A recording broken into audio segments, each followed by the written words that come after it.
Dibuka lah itu resleting tenda sama Anang. Set. Dan pas sudah dibuka, dia lihat keluar kan. Langsung lemes dia.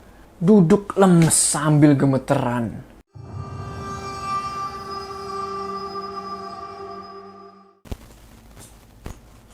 Assalamualaikum teman-teman, balik lagi sama gua Joe. Apa kabar kalian semua? Semoga kalian semua yang menonton video ini diberikan kesehatan, dilancarkan rezekinya, dan selalu dimudahkan urusannya, dan selalu diberikan perlindungan dari wabah yang sedang melanda dunia saat ini. Yap, seperti yang kalian bisa lihat, gua agak gosong ya. Kembali lagi di pendakian horormu, dimana di segmen ini gue akan menceritakan kisah-kisah horor pendakian kalian yang sudah kalian kirimkan ke email gue. Dan pada kali ini, gue dapet kesempatan buat nyeritain pengalaman horornya Nita. Ini nama samaran ya. Dimana dia mendaki ke Gunung Kembang, Wonosobo, bersama dengan 4 orang temannya. Apa yang akan terjadi sama mereka di gunung itu? Tonton video ini terus. Sebelum kita masuk ke cerita, jangan lupa kalian like video ini, dan bagi yang belum subscribe, ayo subscribe sekarang ke channel ini supaya kalian gak ketinggalan cerita-cerita horor selanjutnya. Oke, gak usah lama-lama lagi. Udah siap ya? Mode horor aktif.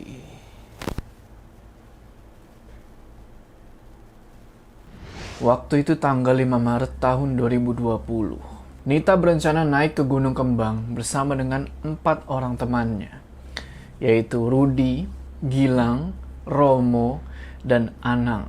Nah, Nita cewek sendirian di situ. Sebenarnya ada satu lagi temen ceweknya Nita yang pengen ikut.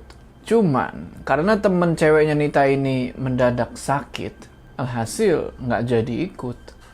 Karena mereka udah ngerencanain pendakian ini dari jauh-jauh hari, mau nggak mau, mereka tetap ngelaksanain pendakian itu berlima.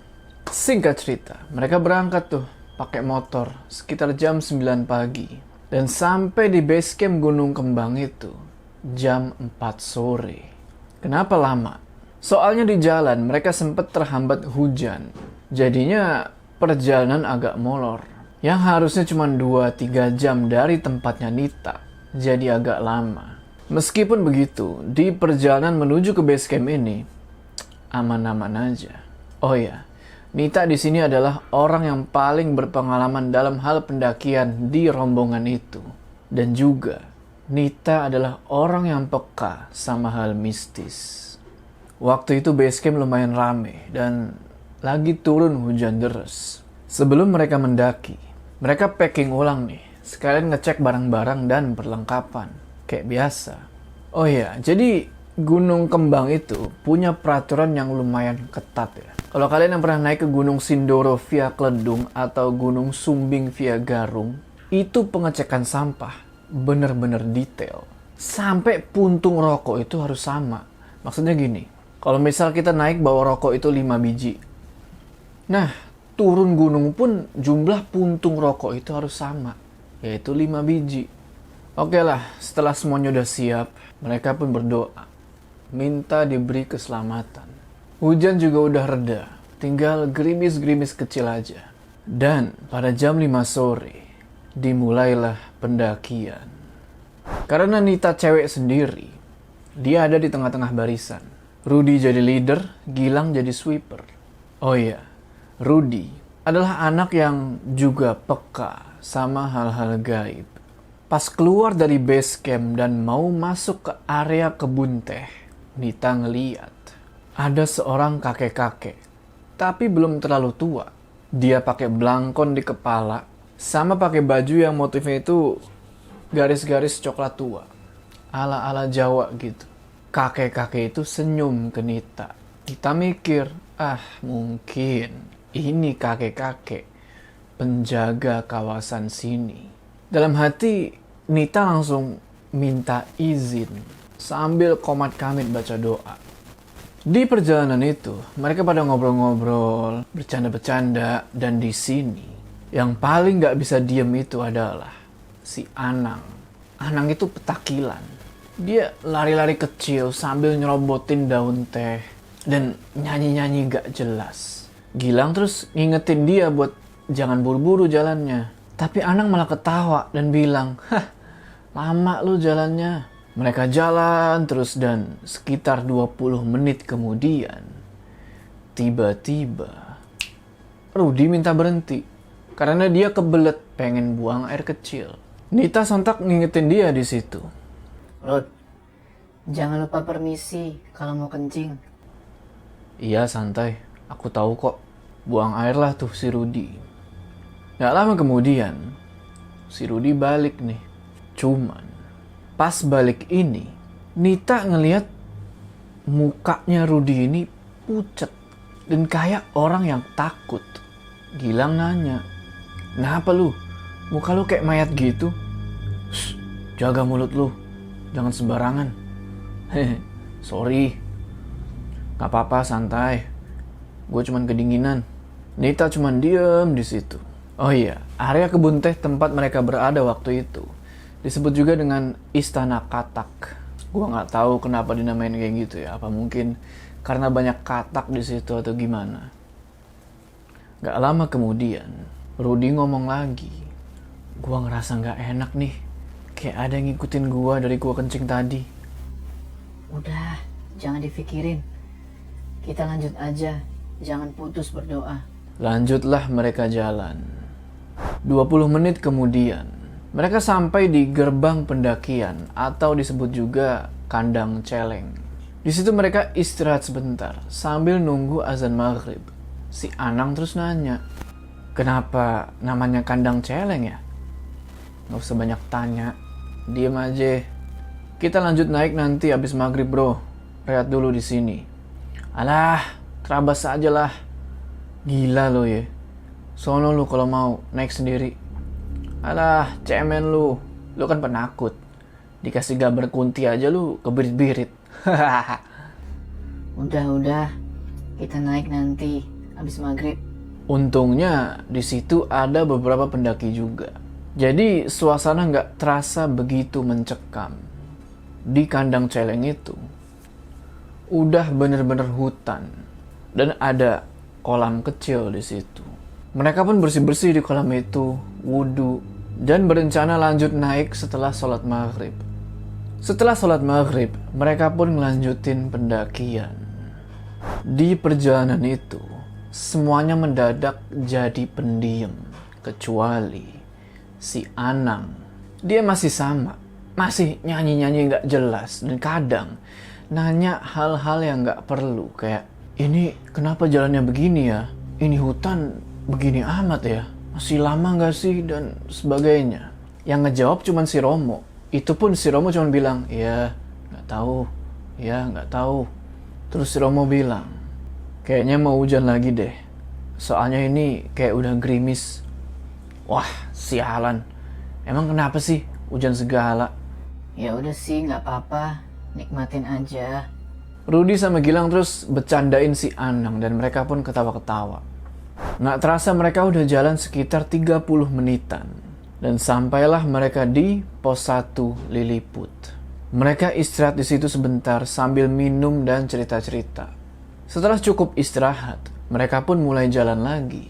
Karena waktu itu udah jam 7 malam. Formasi barisan masih sama. Nita di tengah, Rudy jadi leader, dan Gilang jadi sweeper. Tapi, pas mau ngelewatin pos 1 itu, Nita sama Rudy sempet berhenti dan saling pandang-pandangan. Sementara teman-teman yang lain udah jalan agak jauh dari mereka berdua. Lu mau tahu kenapa mereka berdua berhenti? Karena mereka ngedenger suara gamelan. Dan itu kenceng banget. Kayak persis di kuping.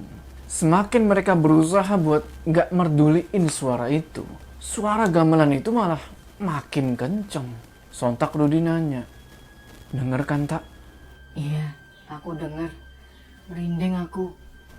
Udah fokus, jangan dengerin. Iya. Woi, tungguin woi, jangan ninggal. Di situ, Nita ngerasa kayak ada yang lari-lari di belakangnya dia. Dia sebenarnya takut, tapi karena penasaran, nengoklah dia. Dan dia kaget bukan main. Di situ dia ngelihat ada 2 manusia, tapi dua manusia itu kecil banget. Tingginya mungkin sekitar 1 meteran.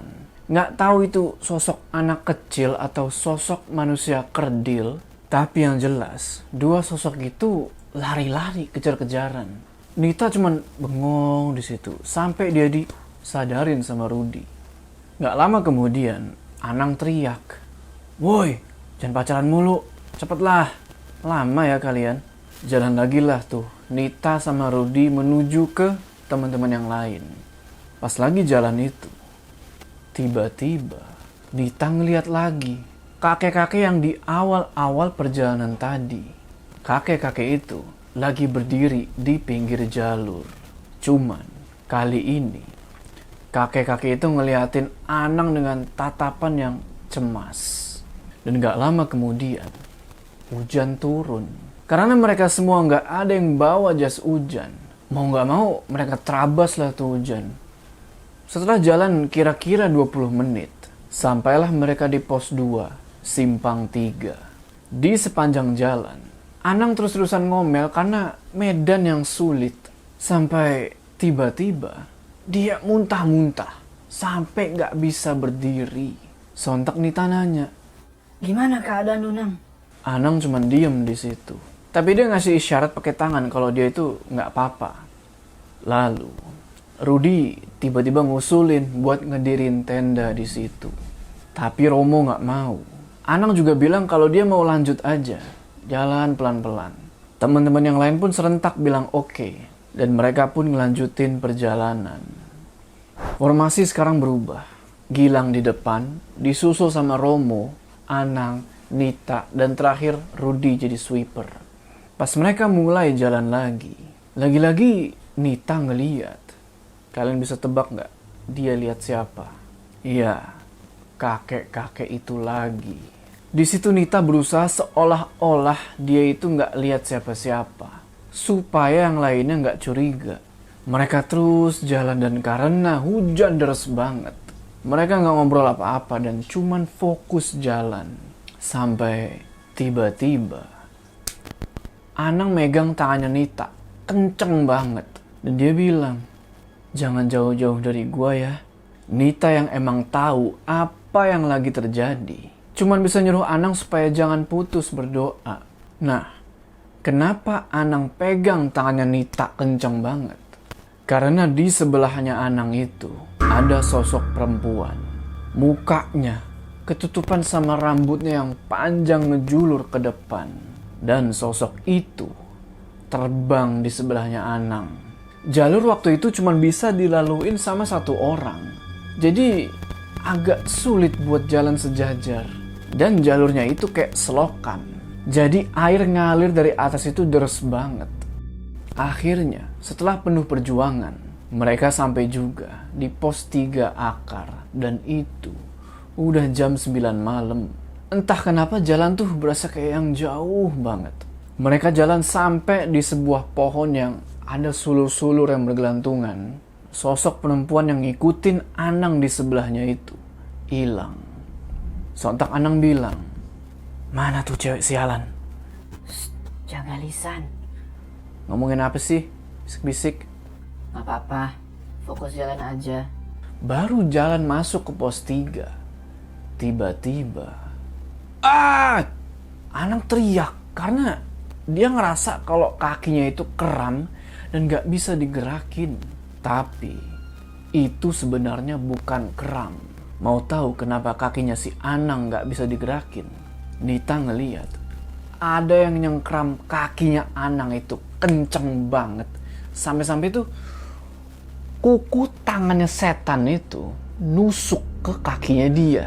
Sontak Rudy langsung nyamperin, ngambil air, terus dibacain doa lah air itu kan. Setelah dibacain doa, dibalurin air itu ke kakinya Anang. Dan alhamdulillah, kakinya Anang normal lagi. Rudy ini adalah lulusan pondok, jadi dia ngerti lah yang begitu-begitu. Setelah Anang bisa jalan lagi, mereka pun ngelanjutin pendakian. Tapi, gak lama kemudian, tiba-tiba, stop, berhenti dulu. Mereka semua sontak ngelihat ke arah depan dan ternyata Yang terlihat di arah depan adalah kereta kencana dan prajurit-prajuritnya lewat. Di situ mereka berlima ngeliat penampakan itu. Sontak mereka semua langsung doa dan doa. Gak lama setelah kereta kencana itu lewat, tiba-tiba Bakal ku ambil satu temanmu. ada yang ngebisikin di telinganya Nita. Nita yang ngedenger itu sontak nengok ke Rudy. Dan Rudy ternyata juga denger suara itu. Nita udah gemeteran banget di situ, udah takut banget. Rudy terus berusaha buat nenangin Nita dan bilang, "Nggak apa-apa tak, jangan panik. Kita tetap doa aja." Nita cuma ngangguk di situ. Lanjut lagi perjalanan dan sampailah mereka di Sabana. Mereka terus jalan ngelewatin Sabana itu sampai di Tanjakan Mesra. Sesampainya di Tanjakan Mesra, mereka langsung nyari tempat buat istirahat. Pas istirahat itu, Nita ketiduran. Dan gak lama kemudian,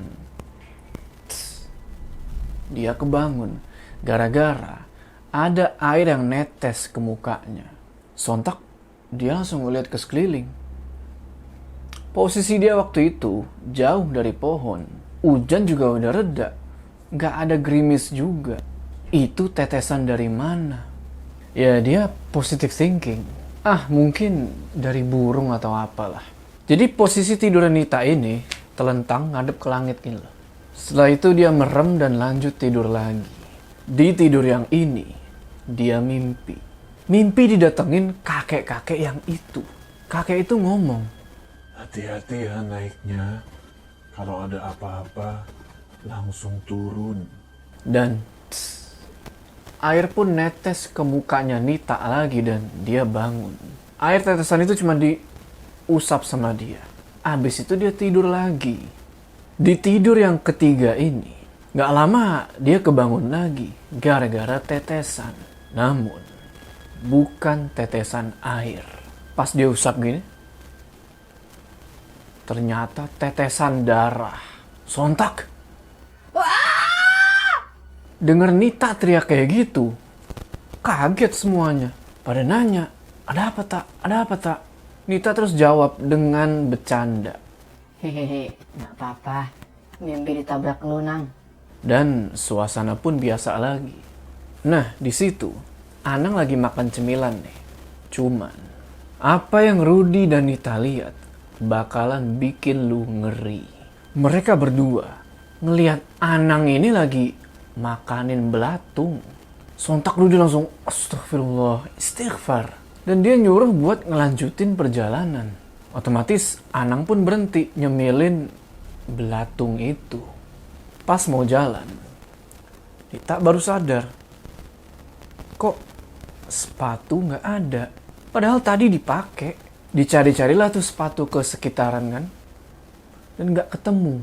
Pada akhirnya Nita make sepatunya Rudy. Dan Rudy make sendal cadangan yang dia bawa. Untung dia bawa sendal cadangan. Lanjut mereka naik. Dan kurang lebih 20 menit kemudian, sampailah mereka di puncak. Di situ mereka bangun tenda.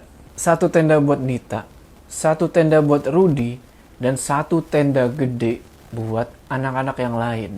Mereka terpaksa nggak sholat karena dari ujung rambut sampai ujung kaki itu kotor semua sama tanah karena kehujanan.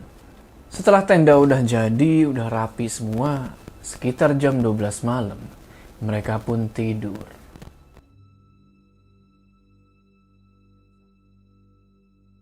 Tiba-tiba, Wah, apaan tuh? Apaan tuh? Anang, Romo, sama Gilang teriak-teriak. Nita sama Rudy yang ngedengar suara itu keluar dari tenda mereka dan langsung membuka tenda anak-anak. Pas ditanya, mereka bilang kalau ada yang ngelus-ngelus tenda mereka. Padahal tenda mereka sama tenda pendaki-pendaki lain itu jauh.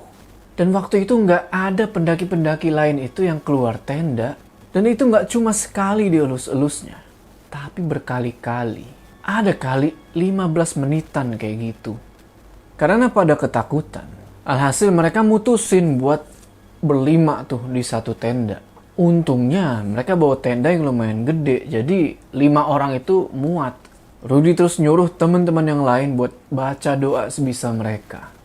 Setelah suasana membaik, Anang terus minta tolong sama Gilang buat dianterin buang air kecil. Gilang gak mau di situ karena dia masih takut. Romo juga, dan pada akhirnya Rudy lah yang nganterin. Mereka semua lagi dalam posisi rebahan nih, kecuali Nita yang lagi duduk baca novel. Dibukalah itu resleting tenda sama Anang. Set. Dan pas sudah dibuka, dia lihat keluar kan. Langsung lemes dia. Duduk lemes sambil gemeteran. Yang lain bingung dong. Kenapa nih orang? Terus teman-teman yang lain nyoba buat lihat keluar tenda. Penasaran, apa sih yang habis dilihat si Anang ini? Dan ternyata yang dilihat Anang itu bikin ngeri. Di luar ada nenek-nenek bungkuk bawa tongkat. Rambutnya putih beruban, tapi kulitnya itu bersisik dan punya ekor. Sontak mereka langsung nutup mata dan nutup lagi itu resleting tenda.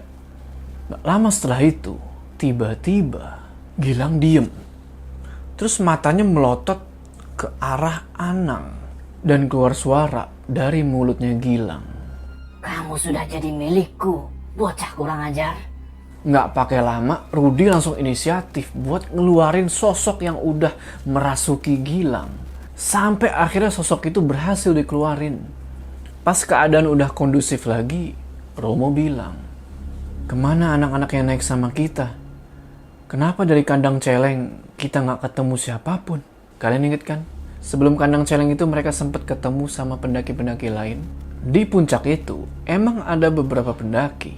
Tapi sewaktu perjalanan dari kandang celeng sampai ke puncak, mereka nggak ketemu pendaki satupun.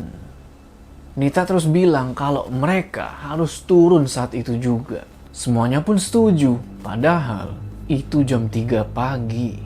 Setelah semuanya udah diberesin, tenda segala macem, mereka pun mulai perjalanan turun. Mereka turun cuman berbekal air dan beberapa cemilan. Nggak lama mereka jalan turun, keadaan masih baik-baik aja. Cuman, mereka ngerasa ada yang merhatiin. Dan sesekali mereka ngedenger ada suara orang yang ngedehem kayak Karena udah ketakutan, mereka cuman fokus turun aja, nggak meduliin suara-suara itu. Terus jalan turun sampai tiba-tiba kubrak.